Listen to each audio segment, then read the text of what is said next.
Glória a Deus por isso. Tanta gente buscando o Senhor, buscando a santificação do Senhor.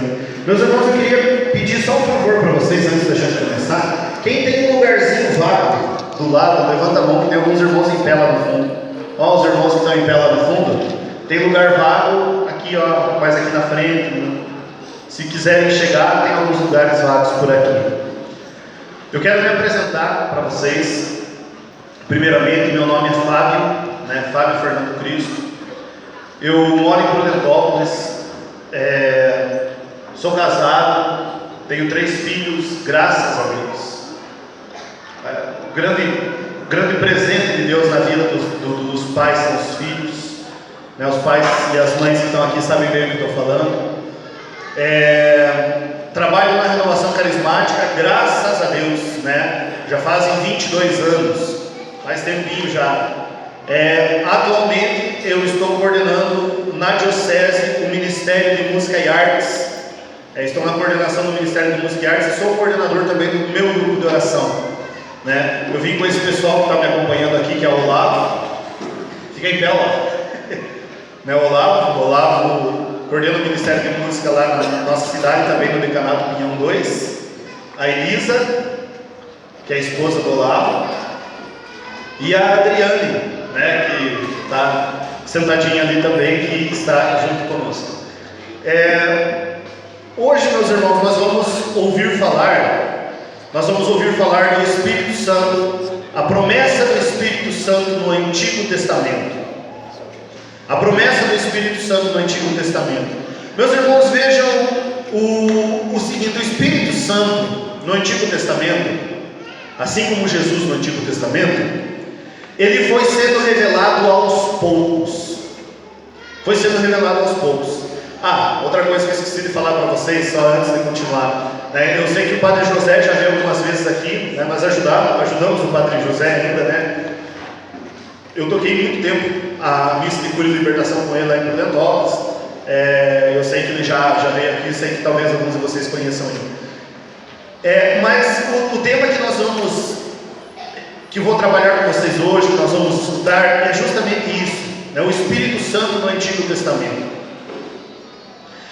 Nós escutarmos no Antigo Testamento, meus irmãos, a palavra e o termo Espírito Santo, é muito difícil nós vermos esse termo Espírito Santo. Geralmente no Antigo Testamento é falado muito de Espírito do Senhor, o Espírito do Senhor, o Espírito de Deus.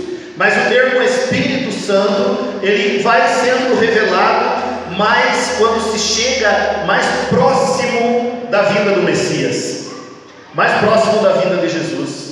Tanto que são os livros da sabedoria e o livro do Eclesiástico que vão trazer mais esse termo Espírito Santo. Mas o Espírito Santo, ele é uma pessoa divina. E o Espírito Santo, ele se faz presente dentro da história nossa, da história humana, desde que Deus criou o mundo. Eu queria perguntar para vocês, quem trouxe a palavra de Deus aí? Quem trouxe a palavra, pode levantar a palavra de Deus. Amém. Quem não trouxe, acompanha, escuta junto conosco. Mas vamos pegar lá no livro do Gênesis. Livro do Gênesis, no capítulo 1, versículo 1 e versículo 2.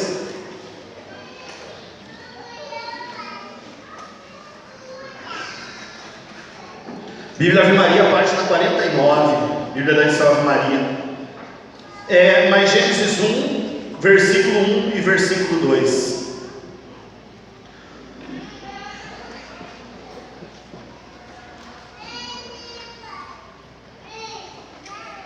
Diz assim a palavra de Deus: a criação. No princípio, Deus criou os céus e a terra. A terra estava informe e vazia, as trevas cobriam o abismo, e o Espírito de Deus pairava sobre as águas. Veja, já no começo da palavra de Deus, o escritor sagrado, que inspirado pelo Espírito Santo escreve a palavra, ele vai trazer justamente esse esse termo, que no princípio a terra estava sem forma, estava vazia, ou seja, não havia vida. As trevas cobriam o abismo e o Espírito de Deus pairava sobre as águas. Uma outra tradução da Bíblia, se não me engano, da Bíblia de Jerusalém, ela vai dizer assim, que o Espírito de Deus agitava a superfície das águas. Veja, meus irmãos, que desde o começo, Deus usou o Espírito Santo para dar a vida ao mundo. O Espírito Santo, ele foi usado já desde o início da criação, ele foi usado para trazer a vida ao mundo. E aqui quando eu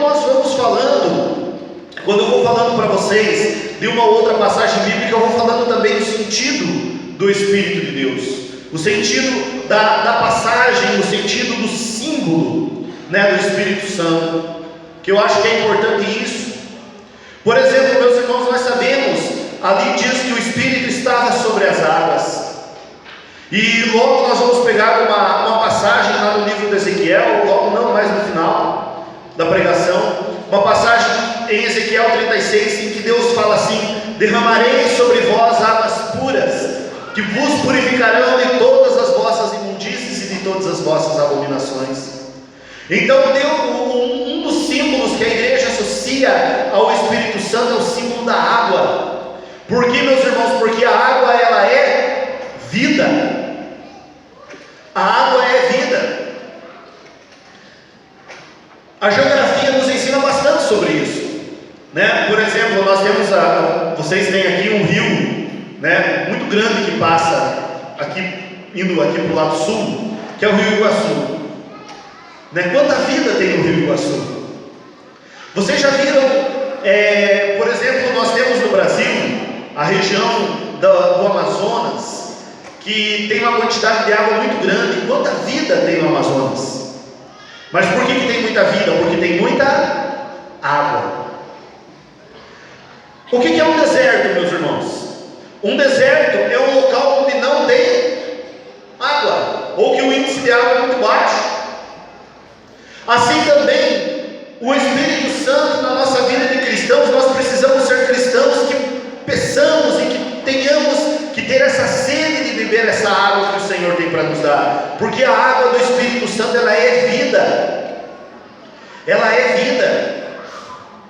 Santo Agostinho mesmo diz isso, que o Espírito Santo é a alma vivificante da igreja, ou seja, o Espírito Santo é a vida da igreja. E Deus, já no começo, no livro do Gênesis, Ele começa a nos mostrar isso, que é o Espírito quem dá a vida.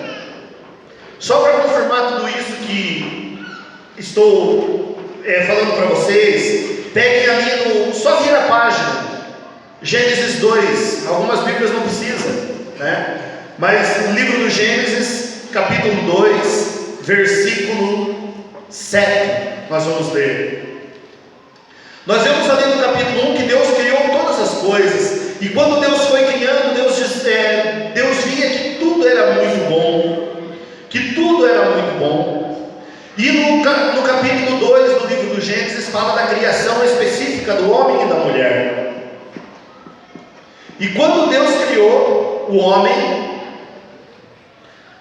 diz assim no versículo 7: o Senhor Deus formou, pois, o homem do barro da terra, e inspirou-lhe nas narinas um sopro de vida, e o homem se tornou um ser vivente. A partir de quando que o homem se tornou um ser vivente? A partir do momento em que ele recebeu o Espírito Santo. A partir desse momento, ele se tornou um ser vivente. Então o Espírito Santo, ele realmente traz a vida para nós, não só a vida no sentido biológico, mas a vida também espiritual, a vida no Espírito, de nós nos entregarmos para Deus. E hoje, quando a gente sai nessas viagens, a gente chama de missão.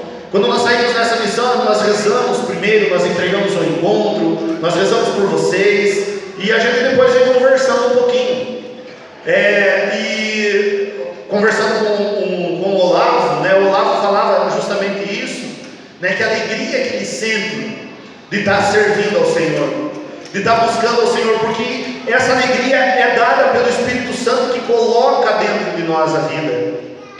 Que coloca dentro de nós a vida.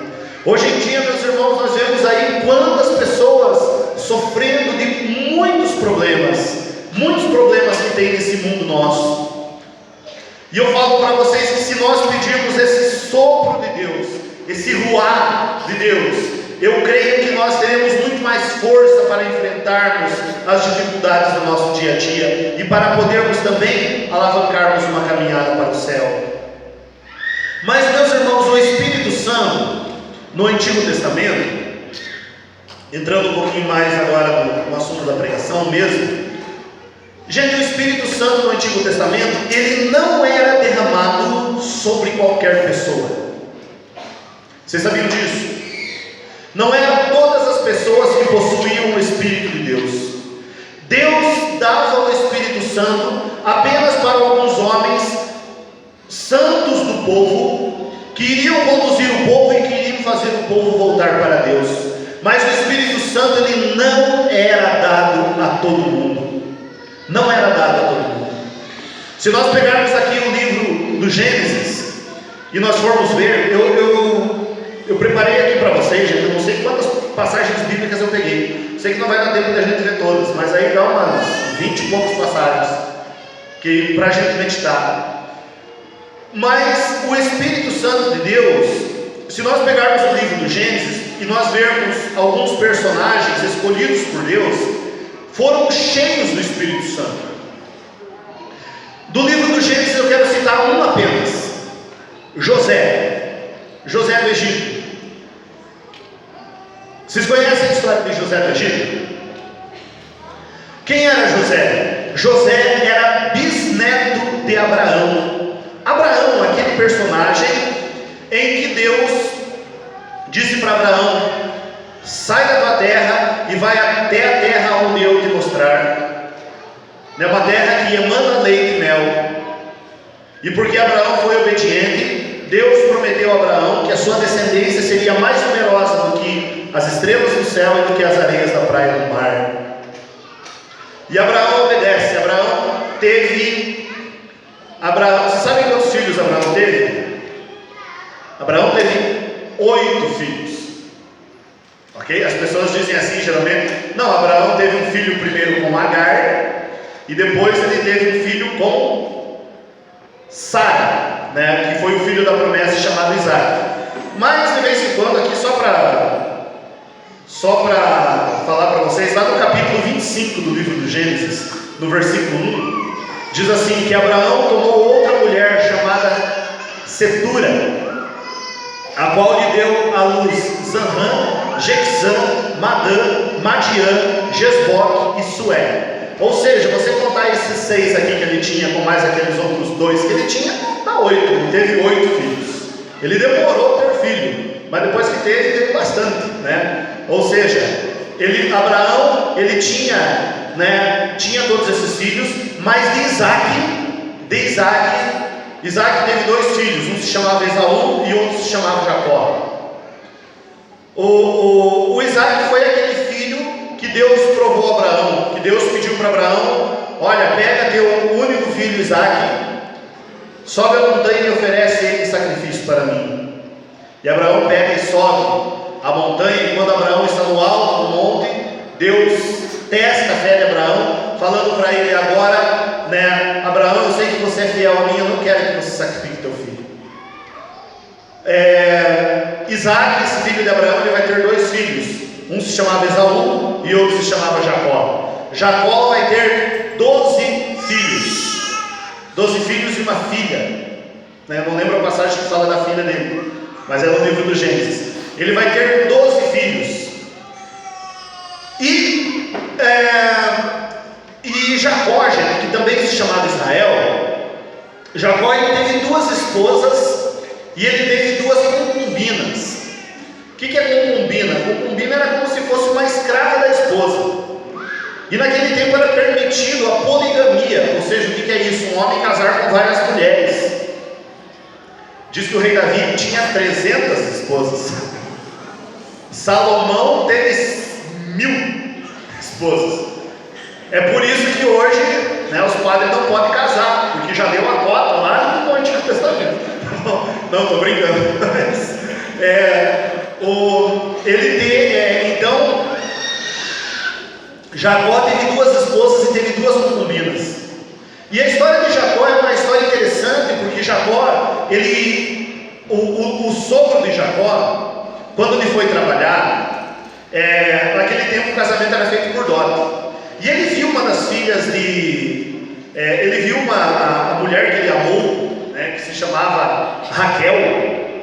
Ele amou aquela mulher. Quando ele viu, ele ficou apaixonado.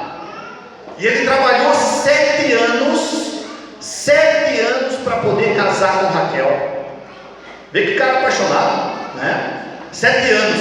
Só que o que aconteceu? Era um costume na época que as pessoas, naquele tempo, a filha mais velha tinha que casar primeiro, antes da filha mais nova. E Raquel era mais nova do que Lia. Lia era a irmã mais velha de Raquel e estava lá meio encalhada. Coitada da Lia. E o que o sogro de Jacó, que se chamava Labão, o que o sogro de Jacó fez? Pegou, e antes de casar Raquel com Jacó, ele pegou e empurrou a Lia, que estava encalhada, para casar com ele. Ele trabalhou 7 anos para casar com Raquel e ele casou com Lia. E depois ele queria Raquel, persistente, ele trabalhou mais 7 anos para poder casar com Raquel. E ele teve filhos, ele teve 6 filhos com Lia, que foi a primeira esposa. Teve 2 filhos com a concubina de Lia. Teve 2 filhos com a concubina de Raquel. E por último ele teve 2 filhos com Raquel. Quando nasceu o primeiro filho dele com Raquel, esse homem ficou maravilhado, porque era da mulher que ele amava de verdade. E esse filho se chamava José. Esse filho é José. E a história de José é contada nos últimos livros, nos últimos capítulos do livro do Gênesis. E José, ele teve uma história muito triste, porque ao mesmo tempo que é triste, ao mesmo tempo uma história de vitória, mas ele teve muitas provações, depois muitas alegrias. Porque José, ele tinha sonhos, e num dos sonhos que ele teve, ele viu uma vez ele e seus irmãos colhendo feixes de trigo. E ele disse assim, que o feixe dele se levantou, e o feixe dos irmãos dele se curvaram diante do feixe de trigo dele. E os irmãos de José ficaram com ciúme.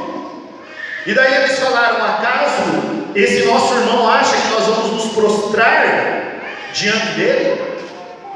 E Jacó advertia José para que não falasse para os irmãos, para que eles não tivessem ciúme.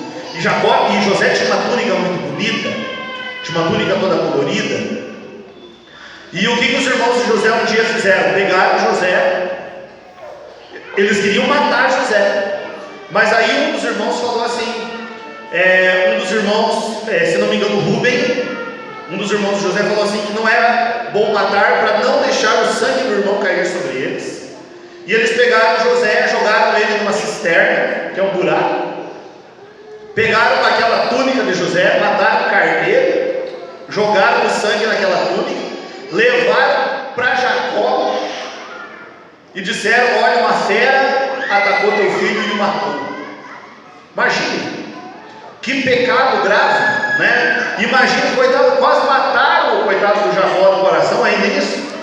Você chegar e falar assim, ainda mentindo. E o que eles fizeram com José? Pegaram José e levaram José como escravo para o Egito. E José, quando foi escravo para o Egito, ele foi trabalhar na casa de um sumo sacerdote egípcio chamado Potifar. E quando José estava trabalhando na casa de Potifar, a esposa de Potifar começou a dar em cima de José. E José, como era um homem muito justo, muito certo, ele não queria nada com ela, porque diz lá no livro do Gênesis, aonde José tocava, o empreendimento dele dava certo, porque o Senhor estava com ele. Porque o Senhor estava com ele. E até que teve um momento que a esposa de Potifar, cansada daquela situação, de tentar assediá-lo e não ter nada em troca, ela faz um escândalo, arma uma armadilha e José vai para a cadeia. E quando José vai para a cadeia, José vai ficar na cadeia ele vai ficar junto com o padeiro e com o copeiro. E quando ele fica com esse padeiro e com esse copeiro, um dia o padeiro e o copeiro têm um sonho, e eles contam para José. E José fala assim, o sonho do padeiro, ele diz assim: você daqui a 3 dias você sairá da cadeia, mas você sairá, você vai ser julgado e você vai ser condenado à morte. E para o copeiro ele falou assim: daqui a 3 dias você vai ser julgado, você vai ser absolvido e você vai ser readmitido no trabalho da casa do faraó. E aconteceu assim como José fez, assim como José tinha falado, porque o Espírito de Deus estava com José. E aí vai ter uma noite no Egito, em que o faraó, passado tempo depois disso, o faraó ele vai ter 2 sonhos. O faraó ele sonha que havia 7 espigas bonitas, fartas, e se levantaram da terra 7 espigas ressecadas e devoraram as espigas fartas. E ele acordou assustado, dormiu de novo, e teve outro sonho parecido com esse. Ele sonhou que tinha 7 vacas magras, 7 vacas gordas, pastando na margem do Nilo, e saíram do Nilo 7 vacas ressequidas e devoraram essas vacas gordas. E aí o faraó chamou todos os sábios, isso está lá pelo capítulo 42 do livro do Gênesis. Ele chamou todos os sábios, todos os entendidos que tinham, para dar o sentido ao sonho, e ninguém conseguia. E aí o que vai acontecer, gente? Aí o copeiro que estava na cadeia com José, o copeiro ele vai se lembrar que o tempo que ele estava na cadeia, tinha um homem lá, o tempo que ele estava na cadeia, tinha um homem lá que explicou os sonhos dele e aconteceu como ele tinha falado. Aí o faraó manda trazer José. Eu quero que vocês peguem uma passagem, vamos lá para o final do livro do Gênesis, Gênesis capítulo 39, versículo 23. Gênesis 39, 23. Porque aqui nos dá a conhecer um pouquinho mais como era José.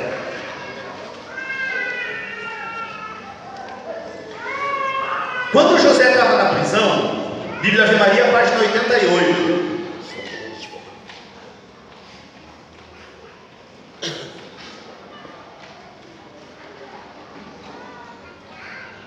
Mas veja lá o que diz a Bíblia.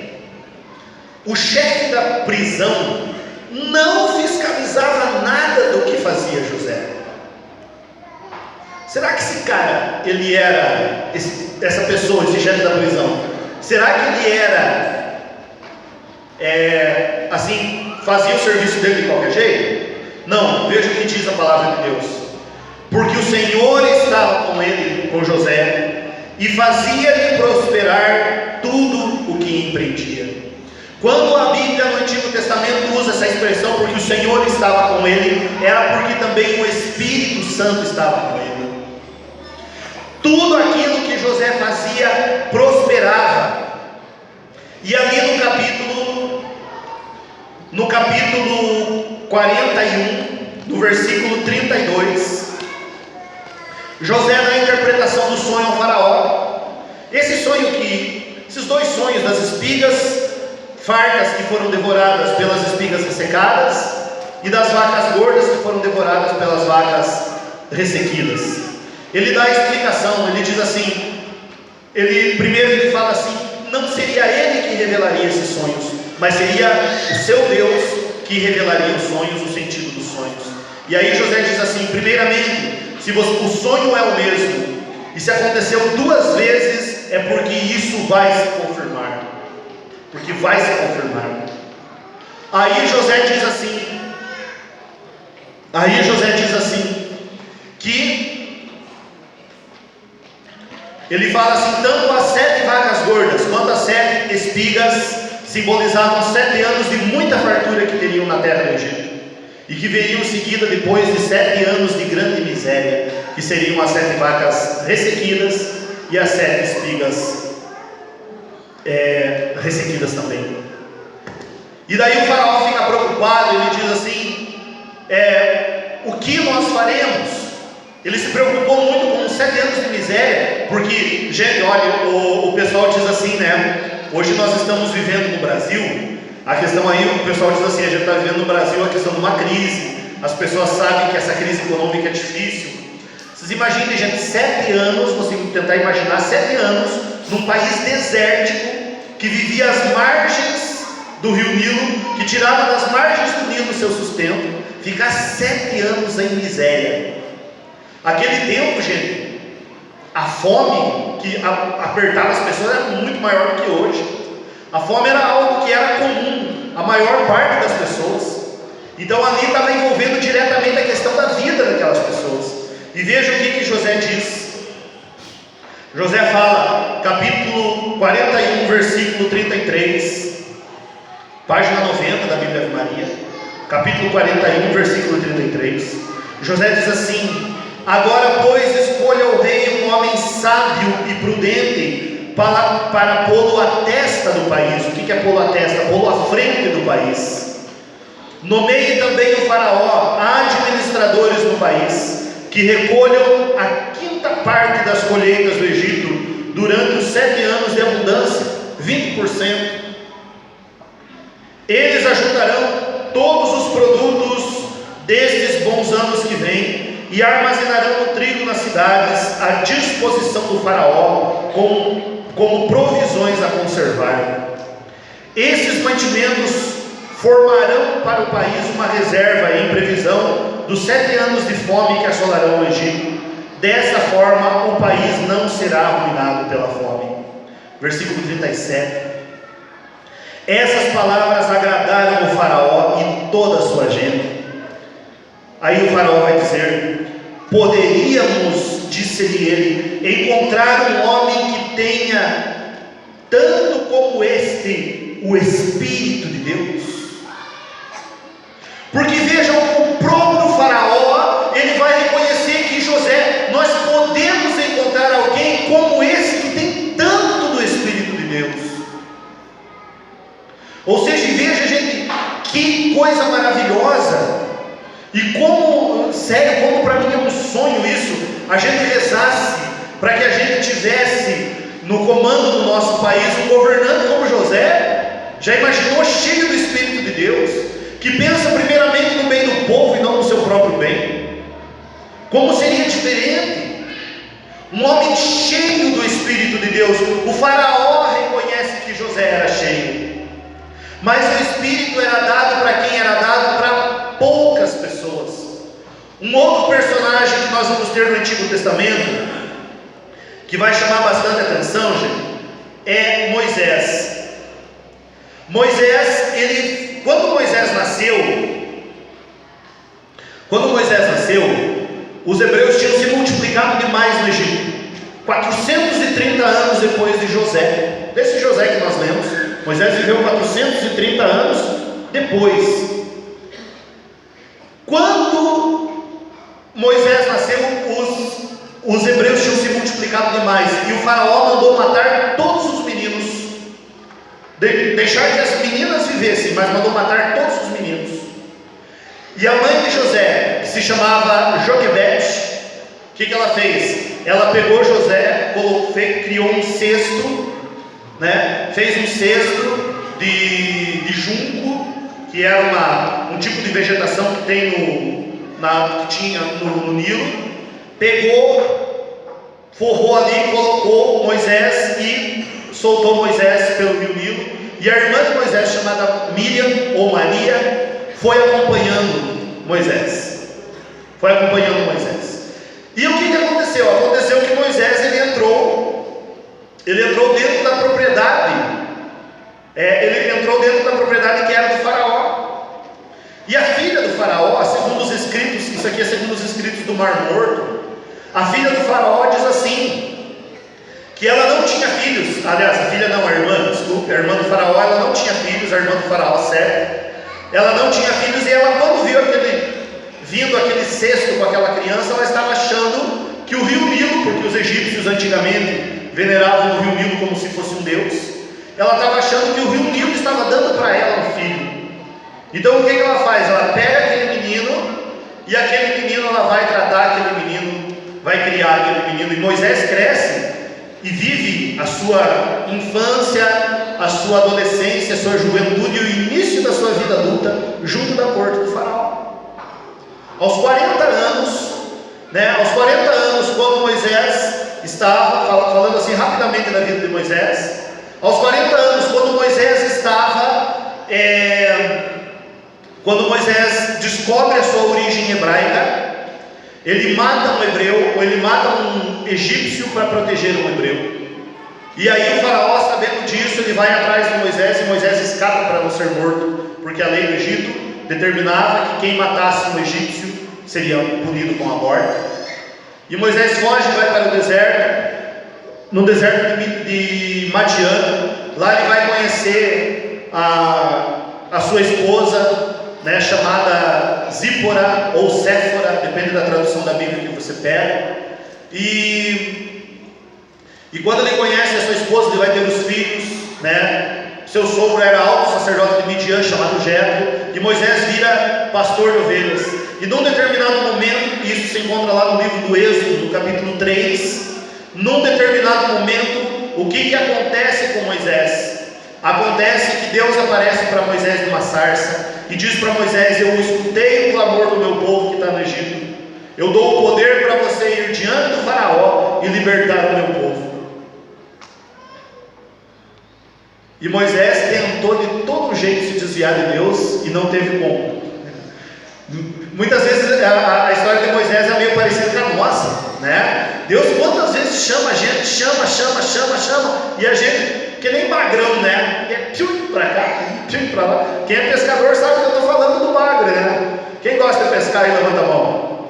O bagre é um peixe, é bom pescar, é bom. O bagre é um peixe muito liso, um peixe que ele não tem escamas, ele é de couro.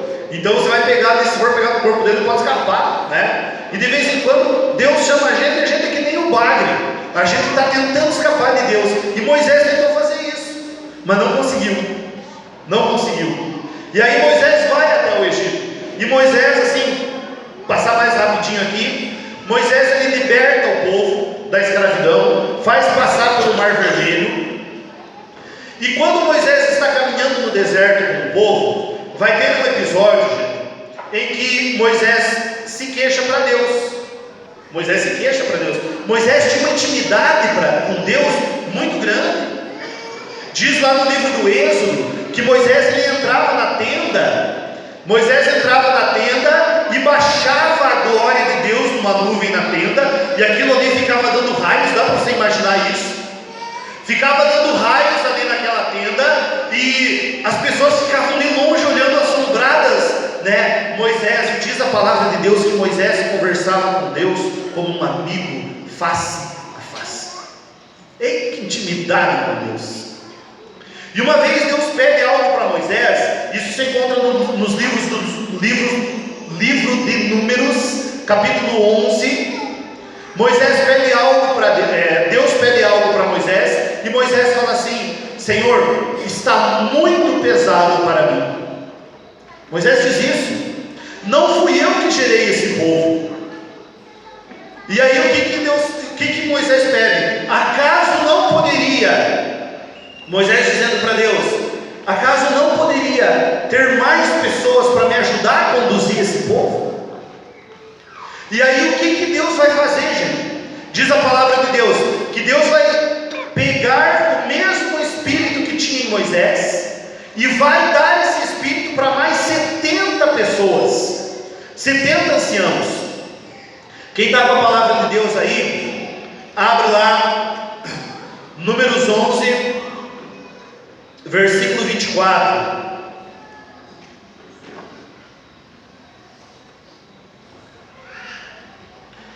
Do 24 até o 29. Diz assim, Bíblia Ave Maria, página 188. Diz assim: Moisés saiu e referiu ao povo as palavras do Senhor. Reuniu 70 homens dos anciãos do povo e os colocou em volta da tenda. O Senhor desceu na nuvem e falou a Moisés, tomou uma parte do espírito que o animava e a pôs sobre os 70 anciãos. Apenas repousara o espírito sobre eles, começaram a profetizar, mas não continuaram. Veja, o espírito apenas desceu sobre os anciãos e eles começaram a profetizar. E o que é profetizar na Bíblia, gente? Profetizar na Bíblia não é você predizer o futuro. A gente tem uma ideia muito errada sobre essa questão. Claro, existem profecias que falam sobre o futuro. Nossa Senhora em Fátima, Nossa Senhora em La Salette, muitas das coisas que Nossa Senhora falou em Fátima e em La Salette já aconteceram. Tem coisa que não aconteceu ainda, e as que não aconteceu, sinceramente, gente, dá medo. Por isso que nós temos que buscar a nossa conversão o quanto antes. Existem profecias sobre o futuro? Existem. Mas o que é profetizar, como diz na Bíblia? Profetizar, primeiramente, é você falar em nome de Deus. Quando você fala em nome de Deus, você está profetizando. E diz aqui a palavra, continuando: 2 homens tinham ficado no acampamento, versículo 26.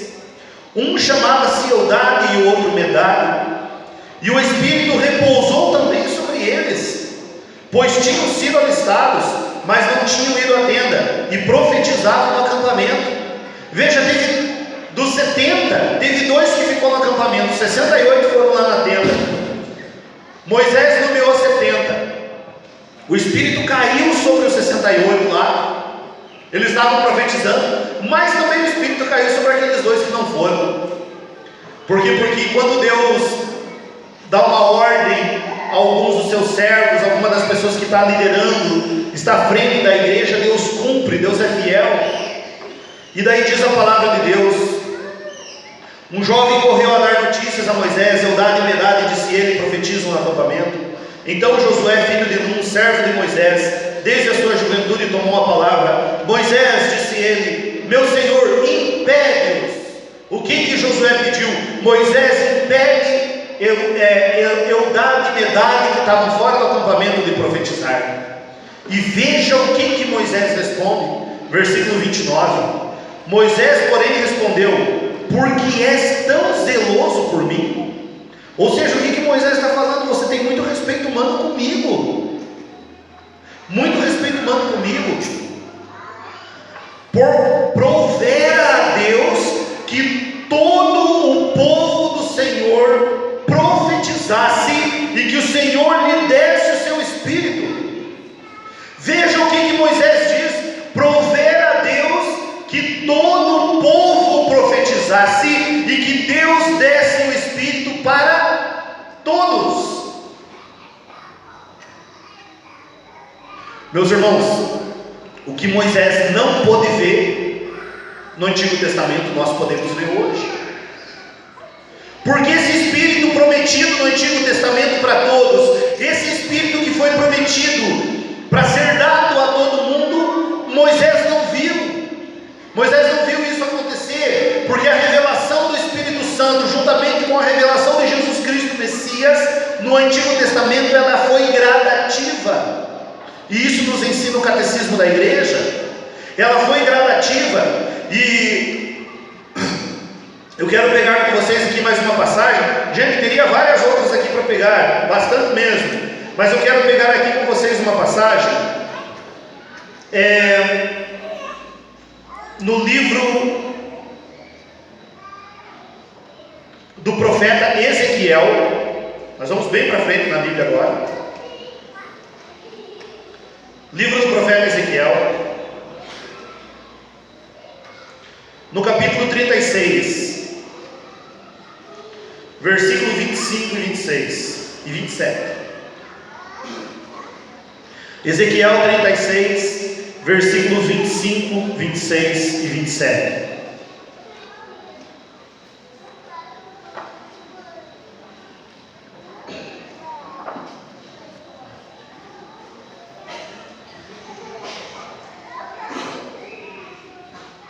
Diz assim a palavra de Deus, Bíblia de Maria, página 1171. 1171 na Bíblia Ave Maria. Nas outras edições da Bíblia eu não vou saber dizer para vocês. Bíblia Ave Maria, página 1171. Ezequiel 36, 25. Diz assim: derramarei sobre vós águas puras, que vos purificarão de todas as vossas imundícies e de todas as vossas abominações. Dar-vos-ei um coração novo, e em vós porei um espírito novo. Tirar-vos-ei do peito o coração de pedra, e dar-vos-ei um coração de carne. Dentro de vós meterei meu espírito, fazendo com que obedeçais as minhas leis e sigais e observais os meus preceitos. Palavra do Senhor. Graças a Deus. Está fraco esse graças a Deus. Palavra do Senhor. Graças a Deus. Gente, graças a Deus, olha o que está falando a palavra. Derramarei sobre vós águas puras. Para quem que Deus está falando isso, gente? Para Israel. O título do capítulo é esse, é restauração de Israel. Quem é Israel aqui? Somos todos nós. Todos nós somos povo eleito do Senhor. Todos nós somos escolhidos do Senhor. E a palavra ela está falando isso: derramarei sobre vós águas puras. Lembra do símbolo da água lá do livro do Gênesis, que eu falei para vocês, que nós pegamos a citação no começo da pregação? Derramarei sobre vós águas puras, vos purificarão de vossas imundícies e de vossas abominações. Gente, nos purificará do pecado. E isso é maravilhoso. Por quê, gente? Porque vai nos lavar. Nós temos a chance de vestir vestes novas, de pessoas novas, vestes espirituais, para podermos entrar no céu. Porque não se engane, meus irmãos, o objetivo maior nosso nessa vida, eu creio que não existe nenhum objetivo maior para nós do que a gente buscar a vida eterna. Não existe objetivo maior. Sobre vós águas puras, vos purificarão de vossas imundícies. Dar-vos-ei um coração novo, e em vós porei um espírito novo. Tirar-vos-ei do peito um coração de pedra, colocarei em vós um coração de carne. Essa é promessa de Deus para nós. Meu irmão, você acredita em Deus? Sim ou não? Sim. Acredita que Deus cumpre as suas promessas? Sim. Sabe quando que Deus vai cumprir a sua promessa de hoje, de dar para nós um espírito novo e colocar no nosso peito um coração de carne? Hoje. Hoje é o dia para você, povo do Candói, para você que participa desse grupo de oração. Hoje é o dia que Deus escolheu para cumprir essa profecia bíblica aqui. Hoje se cumprirá aqui no nosso meio isso que o Senhor falou, mas depende de que você abra o teu coração. Eu poderia pegar várias outras citações aqui com vocês. Eu vou só dar um exemplo. Eu escolhi aqui, então, eu vi algumas outras citações aqui. Êxodo 4, 1 a 9 que nós não pegamos, Êxodo 14, 21 que não pegamos, 1 Samuel 1 não pegamos, 1 Samuel 16 não pegamos, 1 Reis 3 não peguei, 1 Reis 4 não pegamos, 2 Reis 9 não peguei, 2 Reis 13 não peguei, 1 Macabeus 3 não pegamos, Salmo 50 não pegamos, Isaías 42 não pegamos, Isaías 59 não pegamos, Isaías 61 não pegamos, Ezequiel 37 não pegamos, Ezequiel 39 não pegamos, Joel 3 não pegamos. Eu selecionei bastante passagem porque o tema era isso: o cumprimento da profecia do Espírito Santo no Antigo Testamento. Mas, meu irmão, por que não é que nós não temos tempo realmente de falar tudo isso? Mas o mais importante sobre falar do Espírito Santo, o que é, gente? É nós experimentarmos. Quando Pedro estava na casa de Cornélio, São Pedro, ele estava falando, de repente o Espírito Santo desceu. Não esperou Pedro terminar de falar. Como quem diz assim, né? Fique quieto, né? Agora já está na hora do Espírito agir. Gente, está na hora de nós experimentarmos o Espírito Santo. Eu poderia ficar falando para vocês aqui bastante mesmo. Não por mérito meu, por mérito da graça de Deus. Poderia ficar falando bastante para vocês, mas eu creio que Deus quer que nós experimentemos do Espírito Santo essa noite. Que nós experimentemos. Só para encerrar, vocês já ouviram falar, quem conhece aqui uma frutinha chamada siriguela? Alguém conhece? Levanta a mão.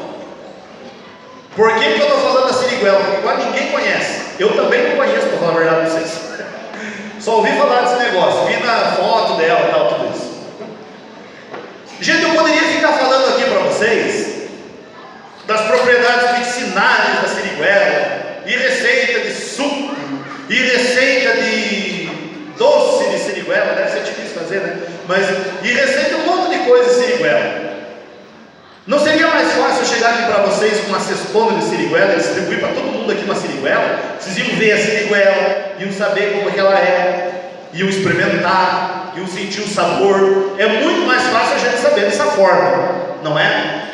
É isso que nós vamos fazer agora. Até agora eu só falei para vocês do Espírito Santo, mas agora você é convidado a experimentar. Vamos ficar em pé? Você, meu irmão, que quer experimentar o Espírito Santo. Jesus falou está no Evangelho de Lucas. Jesus diz assim: pedi e receber, pedi e dar-se-vos-á, buscai